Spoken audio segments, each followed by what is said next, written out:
Russia is running out of safe airspace. Not in theory, not on paper, in real operations right now, and NATO knows it. Because one of the core assumptions of modern warfare has quietly collapsed. The belief that a large, well-funded air force automatically controls the sky over a smaller opponent. Ukraine proved that assumption wrong, and the consequences did not stop at Ukraine's borders. Before 2022, Western military planning largely assumed Russia would dominate the air in any regional conflict. NATO war games, defense studies, and public assessments repeatedly warned that Russian aircraft and missiles could overwhelm defenses quickly, forcing ground forces to operate under constant pressure from above. That belief shaped procurement decisions, basing strategy and reinforcement timelines across the alliance. Then the war started, and Russia never took the sky.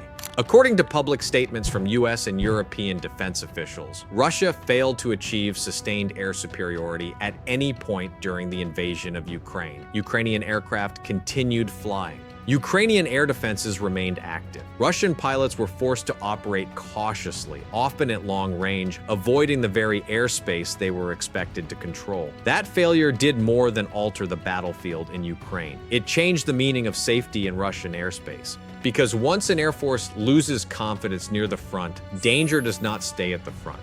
It spreads backward. Bases become exposed, transit corridors shrink, rear areas stop being rear areas. And that is exactly what happened.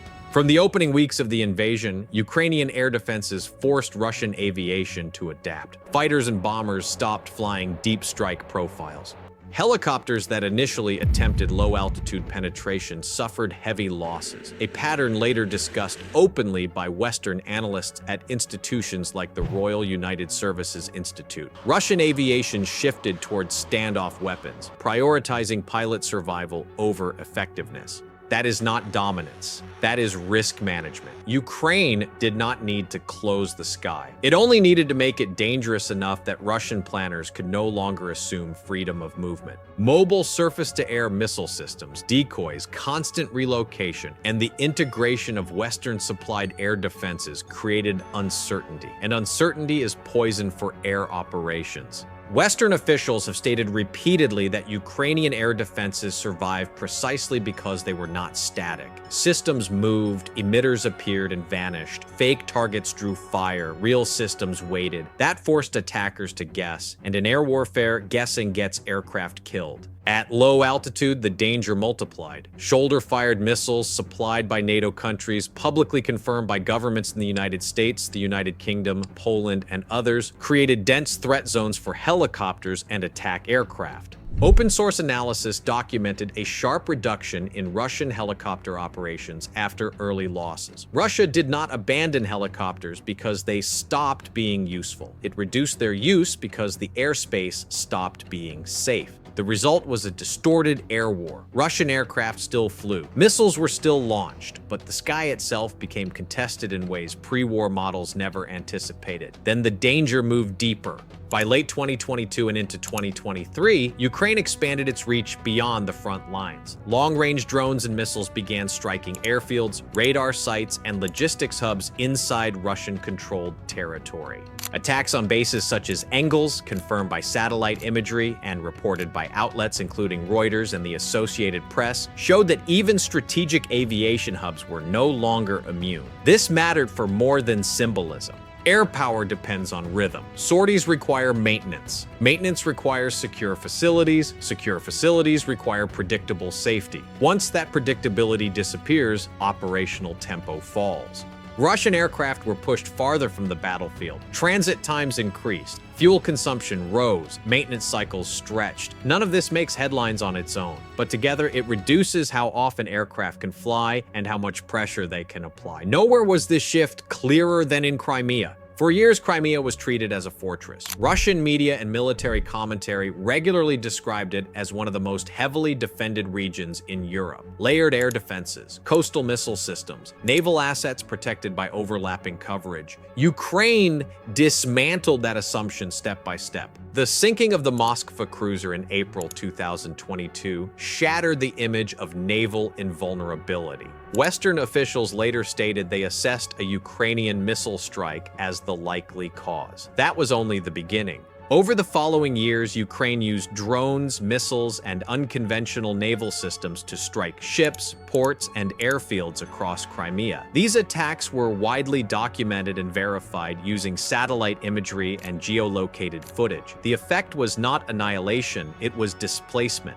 Russian aircraft and ships moved east. Assets once based in Sevastopol relocated to Novorossiysk. Operations continued, but under constraints that had not existed before. Crimea stopped being a sanctuary and became a liability. This is the point many people miss. Airspace does not need to be closed to be unusable. It only needs to be unsafe enough that commanders cannot rely on it. Ukraine achieved that, and NATO has been watching closely. Western intelligence platforms have tracked Russian responses throughout the war. Changes in radar behavior, flight profiles, basing decisions, missile employment. NATO officials have openly stated that these observations are shaping alliance planning. And this is where the story stops being only about Ukraine, because the same logic applies elsewhere. Not with identical tools, not at identical scale, but with the same principles. If a smaller defender can deny safe airspace to a larger attacker using mobility, deception, layered defenses, and intelligence integration, then air dominance becomes harder to assume anywhere. That directly affects Russia's western military districts, the Black Sea,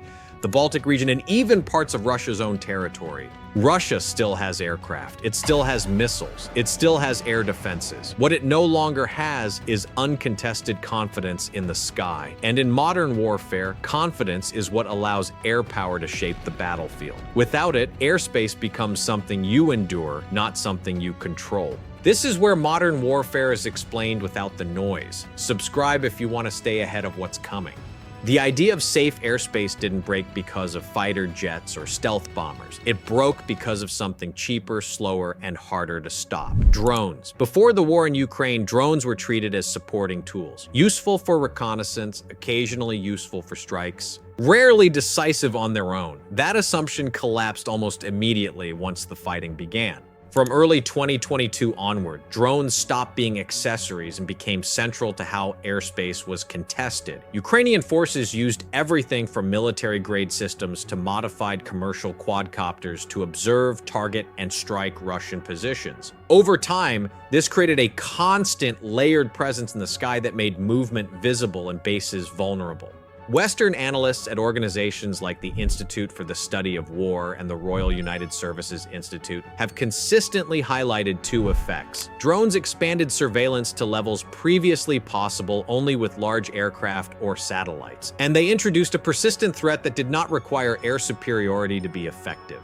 Drones do not need to win the sky. They only need to exist in it. For Russian pilots, this changed everything. Low-flying drones made concealment difficult. Long-range drones showed that distance no longer guaranteed safety. Even when intercepted, drones forced air defenses to activate, revealing positions and consuming resources. This is where the airspace equation began to break down. Traditional air defense systems are designed for high-value threats. Aircraft, cruise missiles, ballistic missiles. They work well, but they are expensive and limited in number. Drones exploit that imbalance. When a defender must choose between letting a drone through or firing an interceptor that costs many times more than the target, the attacker gains leverage even if most drones are destroyed. Russia tried to use this logic against Ukraine, launching waves of one-way attack drones to exhaust defenses. Ukraine adapted faster. It layered systems, introduced cheaper interceptors, and combined electronic warfare with deception. Over time, interception rates improved. The pressure remained, but the leverage faded. That same logic now applies in reverse. Russian airspace is increasingly crowded with low-cost threats. Ukrainian drones have reached deep into Russian territory, striking airfields, fuel depots, radar sites, and aircraft on the ground. These attacks have been confirmed by satellite imagery and reported by outlets including Reuters and the Associated Press. Each incident forced Russia to respond not just tactically, but structurally.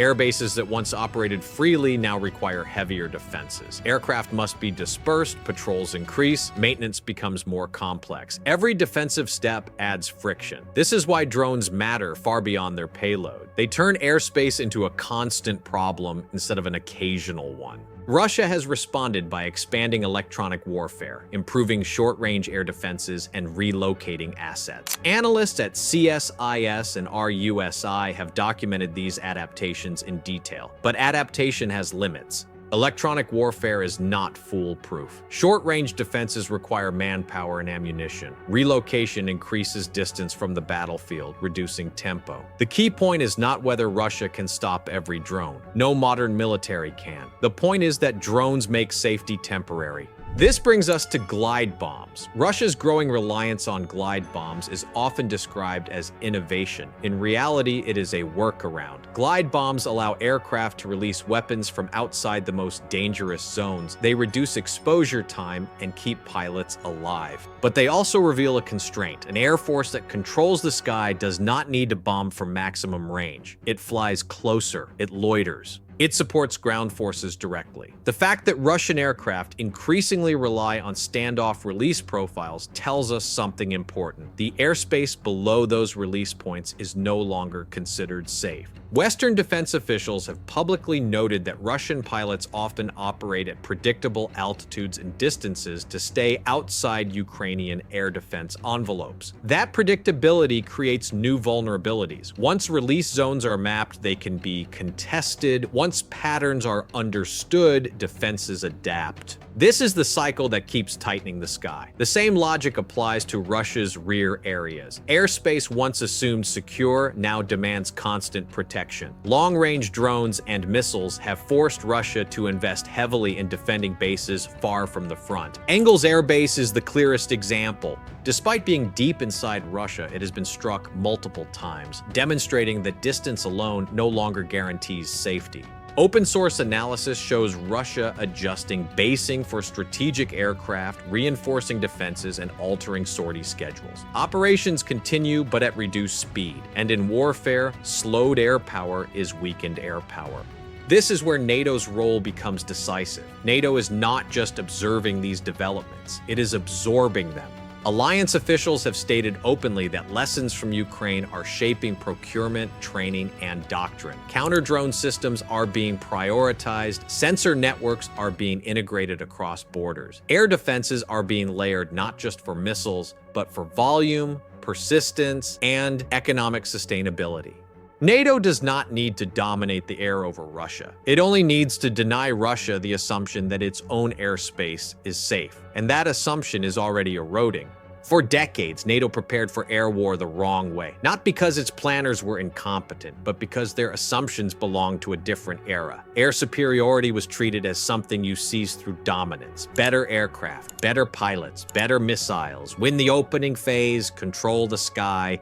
Ukraine proved that logic incomplete. What Ukraine demonstrated is that airspace does not need to be won to be decisive. It can be denied, and denial does not require matching the attacker aircraft for aircraft. It requires making the sky unpredictable, expensive, and exhausting to operate in. NATO did not invent this idea after 2022, but Ukraine forced it into practice at a scale no exercise ever could. Western officials in the United States, Germany, and the United Kingdom have publicly acknowledged that Ukraine's ability to keep its air defenses alive under sustained attack reshaped alliance thinking.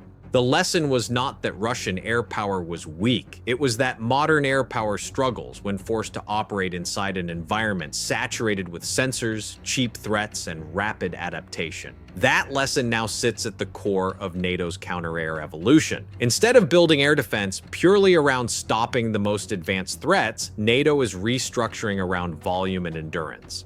The priority is no longer just interception, it is sustainability. Can systems operate night after night without draining themselves? Can they respond to dozens of targets at once without overwhelming human crews? Can they deny the attacker feedback and spectacle? This is why counter-drone systems suddenly matter so much. NATO countries are fielding mobile counter-UAS platforms not as niche tools, but as a foundational layer of air defense. Reporting from Defense News and Jane's shows, these systems are designed to intercept drones cheaply, quickly, and repeatedly. They are not meant to replace Patriot or other high-end systems. They exist to protect them. That distinction matters.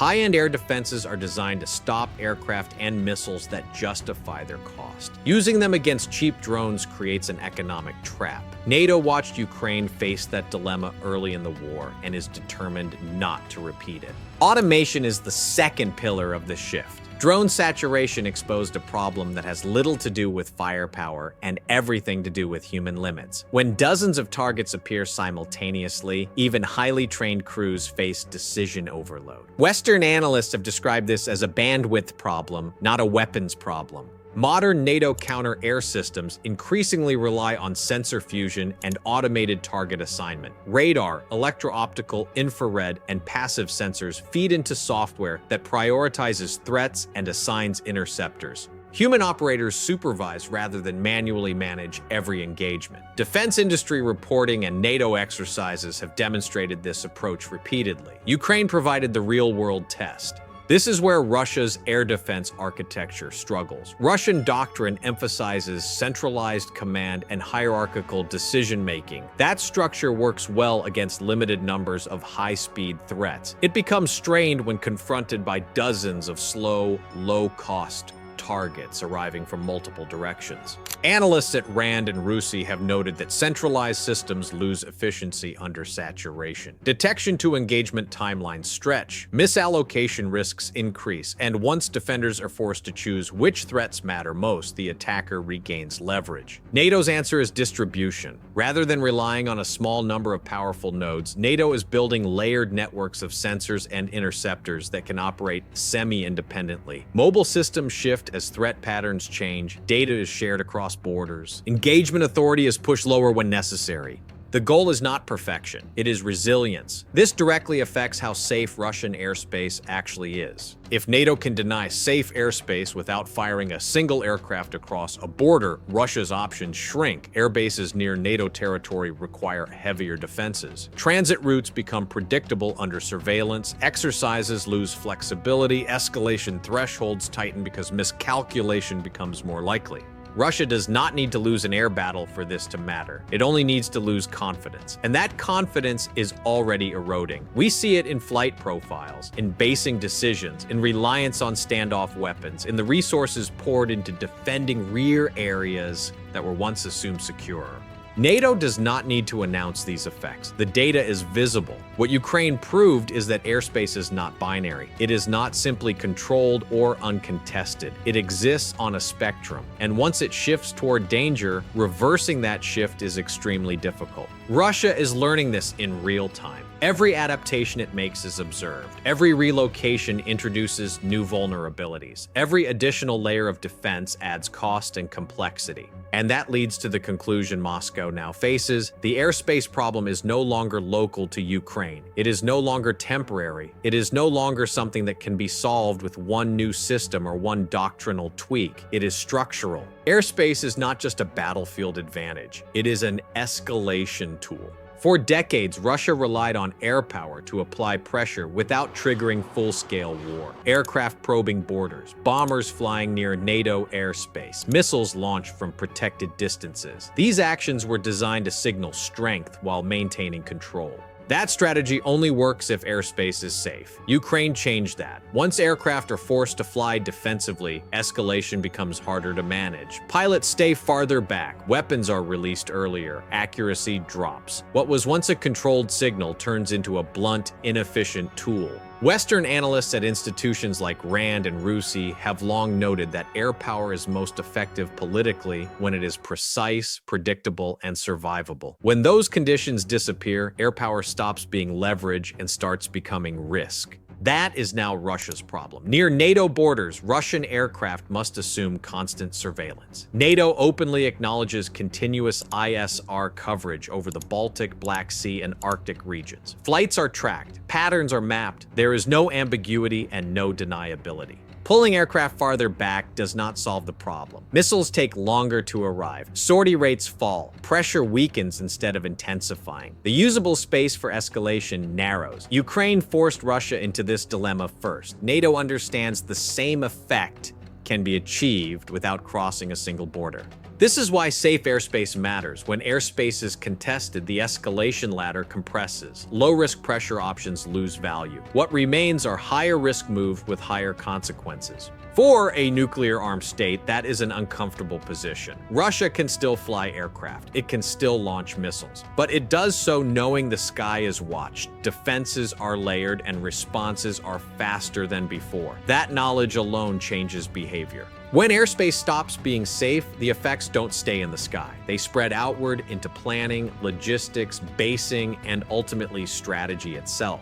Russia's Air Force was built on the assumption that depth equals safety. Bases far from the front, long transit corridors, protected rear areas where aircraft could generate sorties without interference. That model worked when distance created insulation. Ukraine dismantled that assumption. Long-range drone strikes and missile attacks demonstrated that distance is no longer a shield. Airfields once considered secure were forced to add defenses, disperse aircraft, and alter operations. Satellite imagery and open-source analysis have repeatedly confirmed changes in Russian basing patterns, particularly the relocation of aircraft farther east and the reinforcement of previously low-priority air defenses. These are not cosmetic changes. They are admissions of risk. Every additional layer of protection costs resources. Every relocation increases flight time. Every disrupted maintenance cycle reduces readiness. Over time, the ability to generate sustained air power erodes, not because aircraft are destroyed, but because operating them becomes harder and slower.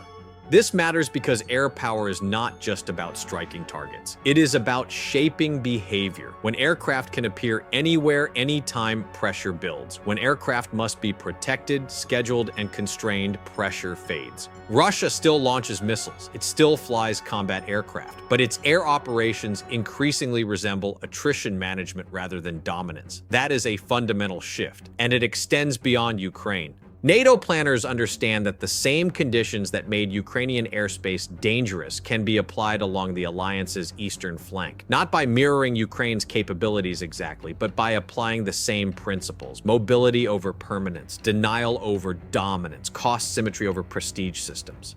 This is why NATO is investing heavily in counter-drone systems, layered air defenses, sensor integration, and automation. Defense reporting from outlets like Defense News and Janes has shown how these systems are designed to operate continuously, handle volume, and reduce the cost of defense relative to attack.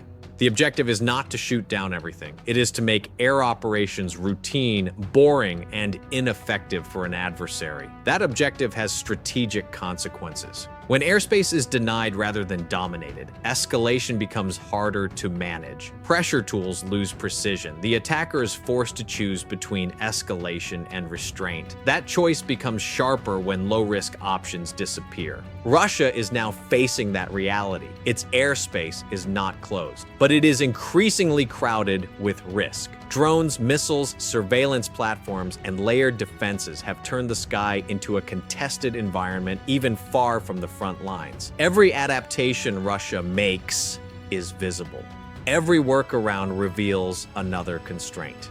Russia is not weak. Its military remains dangerous. It retains the ability to cause immense destruction. But the era of automatic airspace safety is over. Every flight now carries risk. Every base requires protection. Every escalation step is more visible and harder to control. In modern warfare, power is not just about what you can destroy. It is about how freely you can move, how confidently you can plan, and how many options remain open. Russia is discovering that its options in the sky are shrinking, and NATO knows exactly what that means.